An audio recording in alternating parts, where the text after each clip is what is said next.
logramos una transformación de voz y alza lo que se dice en lo que se escucha en un análisis que se interpreta a partir de lo simbólico en interpretación, en modo freudiano, que se interviene a modo del acto analítico, de diversos modos, o que puede ser una intervención en lo imaginario. No habría tratamientos de cuestiones que tienen que ver con anorexia, bulimias, etcétera, que conciernen a la imagen y al cuerpo, si no pudiéramos hacer intervenciones en lo imaginario. Lo dejo abierto para las preguntas, si quieren ustedes. Entonces, yo estoy copada, vuelvo con lo sonoro. ¿Por qué?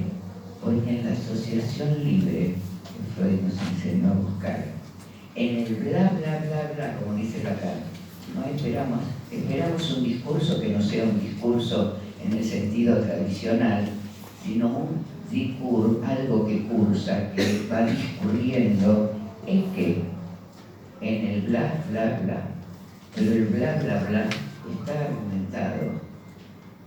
O sea que no hay una asociación libre que no diga pata, que loquito, qué sé yo, etcétera, no forzadamente. Esto fue un trabajo lacaniano, digamos de los primeros lacanianos acá en Buenos Aires por lo menos, donde muy cercanos al trabajo con lo simbólico y con la asociación libre, se forzaba, ¿no?, a que la asociación llegara hasta el límite de lo posible. No está mal, pero es insuficiente. ¿Por qué? Porque un análisis en ese terreno del bla, bla, bla, forzado en la línea del significante, es un análisis que no termina nunca. O sea, es que lleva, porque podemos seguir con el bla, bla, bla al infinito. O sea, un tratamiento puede infinitizarse. Y sabemos que la transferencia se instala vía el acto analítico, y donde se instituye el analista y la transferencia, se instala para que haya liquidación de la transferencia. Ahí tenemos, por supuesto, que estar advertidos que no es lo mismo que un análisis llegue a su fin, que un análisis termine, finiquite, por una interrupción. Una interrupción no es un fin de análisis, ¿no? A veces no puede decir qué es ese fin de análisis tan mentado. Bueno, y en la escuela de la que somos parte, de la que soy parte con mucho cariño, hay una jornada sobre final de análisis, paz, etcétera, ¿no? Por ahí, digamos, más allá de ese fin, qué sé yo, que podemos hablar, además, más acá de eso, a veces un análisis llega hasta donde puede, al alcance que alguien puede darle. No hay alcance de un análisis. Ahí sí, más allá de lo cual no podríamos avanzar. Ya no podemos seguir ganándole terreno al río. Si eso es un fin de análisis, una interrupción, habría que verlo, porque serían como situaciones intermedias, y les diría las más comunes. Entonces, vuelvo, el lugar del analista en esto de lo sonoro, ¿no? Escuchamos en la sonoridad del significante. Los significantes se sonorizan, la letra, que es diferente del significante, porque la fórmula de la trimetilamina es un significante. La letra es lo que hace que más allá de en la garganta de Irma no podemos llegar. La letra hace ahí como esa orilla, pero entre eso que no se sabe o que es insabido, que es de lo real, y aquello que la letra, esto es un tema muy difícil, a los analistas nos gusta mucho discutir, precisamente porque es difícil y porque además se nos pierde en la mano, pero para lo que voy a decir después tiene sentido. La letra hace peripecias en el significante. ¿Cómo entra? Entra por la vía del bla, bla, bla. Y podemos recortar algo de la fórmula, la fórmula química, ¿no? Algo, ahora voy a dar un ejemplo, a partir también de lo que escuchamos. Entonces, bueno, imbuida en todo esto, digo, la posición del analista está en lo que escucha del bla, bla, bla, que a veces es argumentativo, con mucho argumento. Ese argumento que Freud llamó novela familiar, ahí no, estamos todos de acuerdo, pero ese argumento, cuando la novela familiar empieza a ser trabajada, las identificaciones a lugares parasitarios, a lugares de goce, identificaciones, ¿no? Yo les voy a dar un ejemplo propio, ¿no? Pero como me ven y la vida que la ha demostrado, mi mamá decía que yo trabajaba como un hombre. Y creo que tenía razón según su concepción de la feminidad y de la masculinidad, que no tenía nada que ver con lo que hoy podríamos decir lo heteronormativo.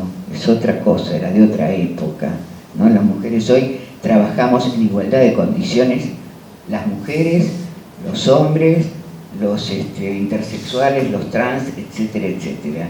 Todos trabajamos y mucho, o todo lo que podemos. Entonces, eso entra como novela familiar, pero también es un lugar identificatorio que tiene que ver con de qué lugar sexual alguien se identifica. Como un hombre, en el lugar de lo masculino, del lado de la femineidad en relación a la falta. Bueno, se podrían decir muchas cosas.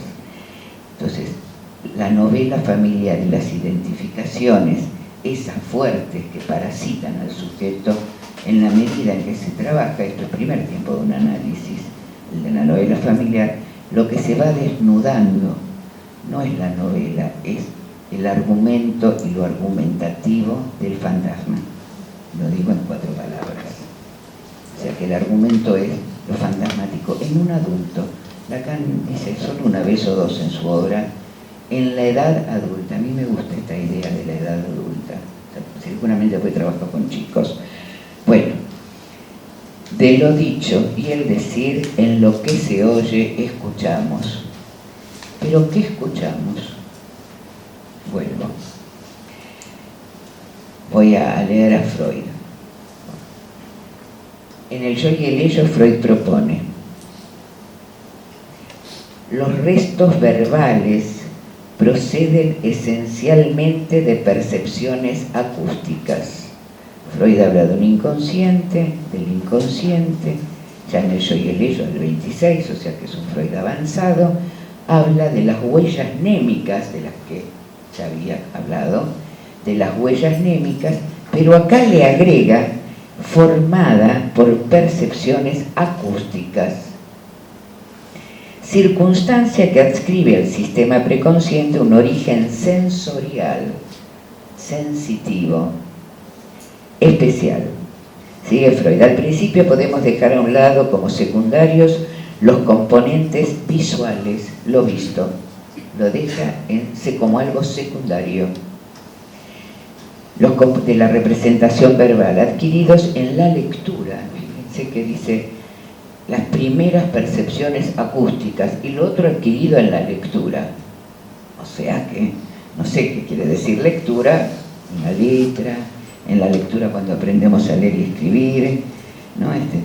Yo digo que leemos antes de lo que se escribe. Los chicos hoy pasan, un nenito que no sabe ni leer ni escribir, ve Coca-Cola, McDonald's o lo que fuera, Lego, y lo reconoce enseguida, lee.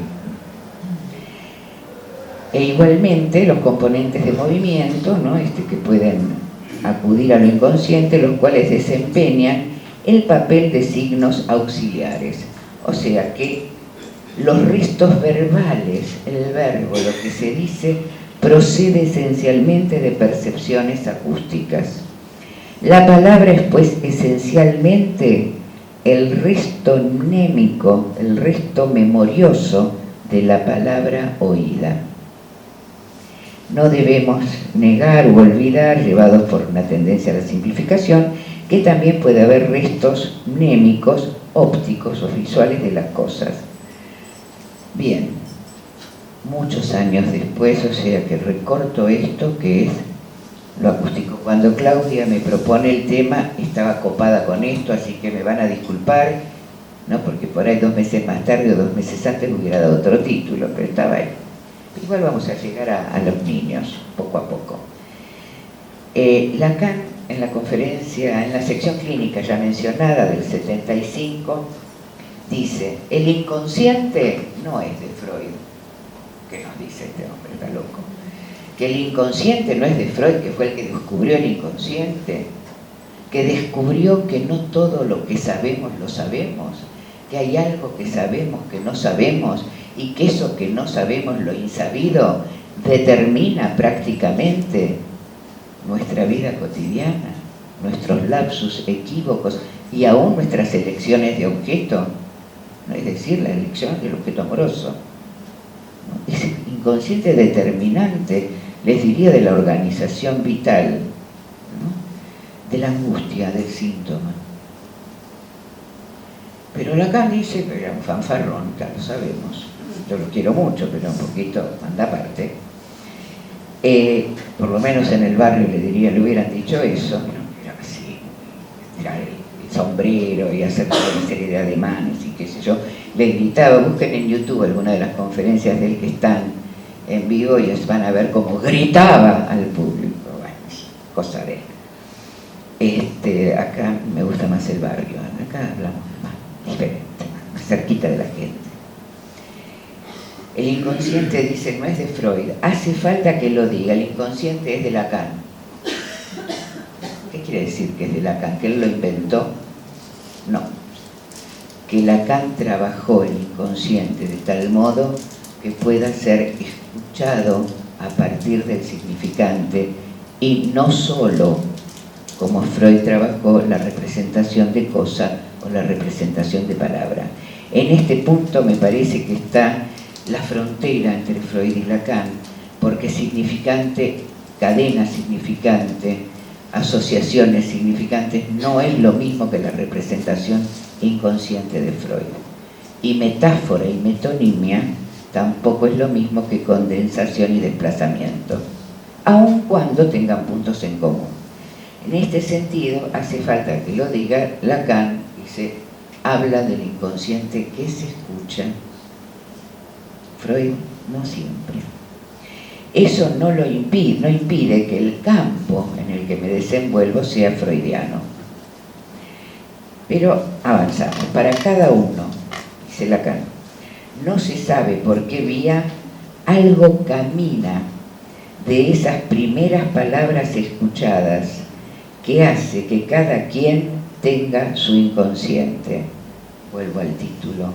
Primeras palabras oídas, voy a hacer una amalgama, / escuchadas, que hace que cada quien tenga su inconsciente. Freud entonces tenía razón, pero no se puede decir que el inconsciente esté verdaderamente aislado por él. Aislado como lo hago por la función que llamé lo simbólico, que está indicada en la noción de significante. Yo agrego, esto no lo dice Lacan ahí, pero Lacan no solo está con la función de lo simbólico y el inconsciente, sino también con la función del inconsciente real, ese que tenemos que ganarle terreno al río en el trabajo analítico. En eso se basa algo que hoy está muy de moda, que se llama la orientación a lo real. La orientación a lo real, no pisoteamos lo real. No estamos en eso, porque si estuviéramos en eso, no sería real. No sería lo real.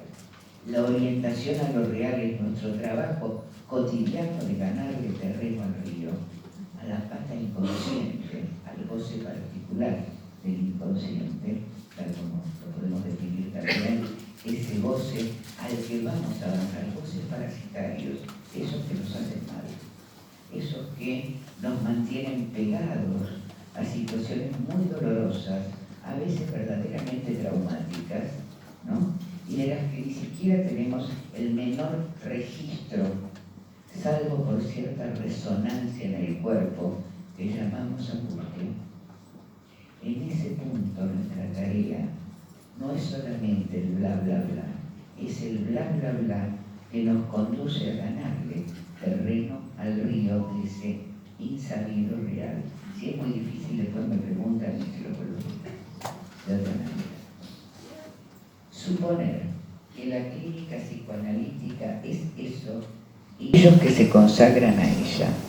Hace falta zanjar el inconsciente. ¿Es sí o no el inconsciente lo que en algún momento llamé bla, bla, bla, bla, bla. Eso que se dice de corrido, bla, bla, bla, bla, bla, bla.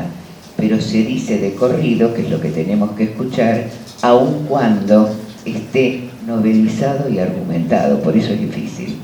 Por eso es difícil el acceso. No es patapito, poto, qué sé yo, sino que hay una argumentación alrededor de esas palabras que hace que muchas veces no sepamos por dónde entrar ni por dónde hacer una discontinuidad para escuchar algo de ser insabido. Más tarde en la conferencia de Ginebra, pero también de la misma época, dentro de poquito nos dijo sin citas, las citas son un poco aburridas, pero ya que las traje las digo. En la conferencia de Ginebra, que es una conferencia que tenemos que leer, yo se las recomiendo. ¿Vieron como cuando uno lee en la playa, que le gusta leer Vogue, noticias, el diario, alguna novela interesante, etcétera? Bueno, yo les recomiendo cuando vayan a la playa, se lleven la conferencia de Ginebra y la lean aunque sea bajo la sombrilla. Se van a encontrar con prácticamente en pocas páginas, porque Lacan ahí le habla a la gente de Ginebra, le habla a la gente de la APA, de la IPA, de lo que acá sería la APA, invitado por Flournoy. Hay unas conferencias mías que pululan por ahí en YouTube que tienen que ver con esto. Le habla a quienes lo habían excluido. ¿Saben lo duro que es hablarle a quienes nos incluyen? Acá fue echado de la IPA, todos lo sabemos, fue expulsado. Muchos años más tarde vuelve a dar una conferencia luego de la expulsión, y entonces en la conferencia dice prácticamente, empieza por el significante y termina hablando del síntoma y el síntoma. En el camino recorre toda la clínica. Por eso digo, es una conferencia que se puede encontrar, es de fácil acceso, que hay que leerla, les diría, una vez al año. Si quieren dos, no está mal. Cada 2 años puede ser, pero hay que tenerla fresca, porque ahí uno encuentra el hilo del psicoanálisis. En esa conferencia dice Lacan que hay una diferencia entre lo dicho y el decir. El decir concierne a la enunciación. El dicho es el bla bla bla, lo que estoy diciendo. Alguno que me conoce recién se rió cuando hablé de algo, y entonces ahí escuchó en el dicho un decir. Es decir, aquello que me impregna, en donde está el sujeto. Aísla ahí un sujeto. Es lo que nos pasa, lo que hacemos, la emergencia del sujeto. A eso es lo que yo llamé emergencia del sujeto. También es la oportunidad de la transformación de goce en deseo. Esa transformación de la que venía hablando. Y acá, algo que quiero también mencionar, también indica, pero en otro seminario, no importa cuál, que hay una incorporación del lenguaje. El bebé, si quieren, el recién nacido, o de meses, esto tiene importancia para lo que voy a hablar luego, incorpora el lenguaje. Freud lo trabaja en otro texto que alguno que me conoce sabe que también hay que llevarlo a la playa o a la montaña bajo el brazo para leerlo, que es la negación de Freud. Hay que leerlo porque ahí Freud es un Freud ya avanzado y en el que habla de realmente de qué es el inconsciente y qué es el inconsciente en relación a la pulsión y el valor de la negación como una escritura, ¿no? Esto que Spitz, que seguramente lo leemos todos, que Spitz dice hay una negación práctica. Cuando el niño dice no, ya hay todo un sistema simbólico que lo acompaña, está en la estructura del lenguaje y hay emergencia de ese no o del nombre, el padre, etc. Entonces hay una identificación instituyente, identificación primaria, que es la incorporación del lenguaje. Requeriría un seminario, por lo menos una parte del seminario, un seminario para poder explicarlo mejor, pero por ahora es la incorporación del lenguaje. Esto que nos da vuelta como un guante, ¿sí?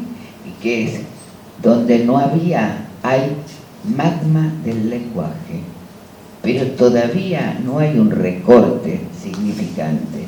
no hay, si quieren esto que decía, la incorporación de lo acústico, de lo sonoro, las primeras palabras oídas, pero cuando ya es palabra, ya hay un recorte del magma del lenguaje, hay incorporación del lenguaje.